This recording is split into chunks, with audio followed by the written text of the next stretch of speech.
Good afternoon students, मैं आपके psychology की असिस्टेंट प्रोफेसर डॉक्टर अपर्णा पाठक।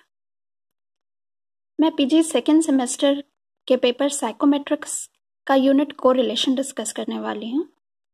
इसके थ्योरेटिकल पार्ट तो मैंने आपको व्हाट्सएप के थ्रू सेंड कर दिया है। अब न्यूमेरिकल पार्ट जो है इंटरप्रिटेशन बाय सीरियल कोरिलेशन, वो हम डिस्कस करेंगे। बाय सीरियल कोरिलेशन या द्विपंक्तिक सहसंबंध विधि।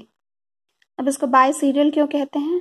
क्योंकि ये दो वेरिएबल्स है, एक्स और वाई, दोनों कंटिन्यूस होता है, लेकिन जो दूसरा होता है वाई, उसको हम दो भागों में विभाजित कर देते हैं। यानी एक्स जो वेरिएबल होता है या एक्स चर जो होता है वो भी कंटिन्यूस होता है, लेकिन जो वाई होता है उसको दो भागों में डिवाइड कर देते हैं, तो वो द्विभाजी हो जाता है। तो बाय सीरियल कोरिलेशन। अब सपोज एक क्वेश्चन हम लेते हैं। मान लीजिए एक शास्त्रीय संगीत परीक्षण में कुछ ऐसे विद्यार्थियों की जांच की गई जो पहले व्यवहारिक प्रशिक्षण पा चुके थे और कुछ ऐसे विद्यार्थी जो व्यवहारिक प्रशिक्षण नहीं कर पाए थे। उनके आंकड़े जो हैं वो इस टेबल में हैं। ये जो है ये स्कोर्स हैं, ठीक है। और वो विद्यार्थी जो ट्रेंड हुए हैं वो ये हैं, और जो ट्रेंड नहीं हुए हैं वो ये हैं। अब इन दोनों का हमने टोटल कर दिया है, ठीक है। 5 + 3 8, 5 + 7 12।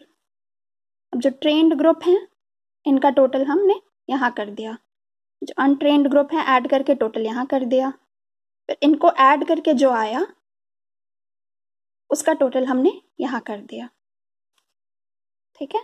ऐसे ही क्वेश्चंस आपको एग्जाम में आ सकता है। इसी तरह ये आपको एक टेबल दे दी जाएगी, फिर आपको उससे बाय सीरियल कोरिलेशन निकालने को बोला जाएगा। अब इसके लिए हमें कई सारे कैलकुलेशन करने हैं, जैसे कि अब ये स्कोर्स हो गए आपके। ये हमने F1 जो ट्रेंड ग्रुप था, F2 जो अनट्रेंड ग्रुप था, फिर उसका टोटल, और यहाँ इन तीनों का टोटल, ठीक है।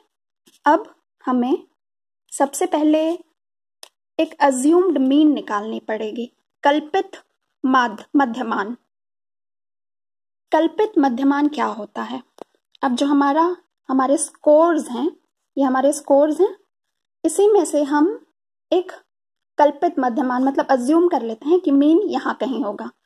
वो बीच में, स्कोर्स जो सारा डेटा है इसके बीच में कहीं होता है। तो हम अगर बीच की बिंदु नहीं पा रहे हैं तो उसके एक ऊपर या एक नीचे अज्यूम कर सकते हैं कि हाँ यही कल्पित मध्यमान है। तो इस केस में कल्पित मध्यमान हम अज्यूम कर सकते हैं 65 to 69। ये हमारा अज्यूम्ड मीन हो सकता है, कल्पित मध्यमान। तो जो कल्पित मध्यमान है उसके आगे हम 0 कर देंगे, यहाँ 0 लिख देंगे, ठीक है। इस सिंबल को x डैश कहा जाता है। अब इसके ऊपर हम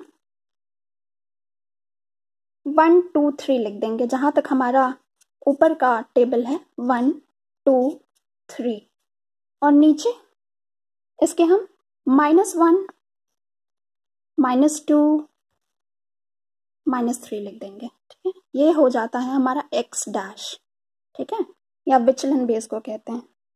इसके बाद हमें निकालना है f1x। f1x के लिए हमें f1 इंटू एक्स डैश करना है, f1 इंटू एक्स डैश। तो ये 3 × 3 9, फिर 3 × 3 9, 5 × 2 10,